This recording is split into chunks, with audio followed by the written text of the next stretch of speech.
د نابینایانو تر ټولو لویه هیله دا وي چې یوازې یو ځل دنیا او د هغې ښکلا وویني. هغوی چې د اورېدو قوه یې فلج ده، تر ټولو لویه هیله یې دا وي چې یوازې غږ واورېدلی شي.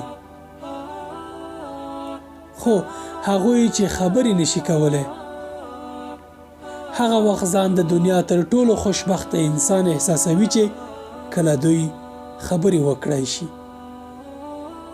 خو ته چې هم خبرې کوای شي، هم اورېدای شي، او هم د اورېدو قوه پیاوړې ده، آیا دا ټول نعمتونه په دې نه ارزي چې یوازې ووایې الحمدلله؟ همیشه په ټولو نعمتونو باندې د الله تعالی شکر ادا کوئ. السلام علیکم ورحمة الله وبرکاته.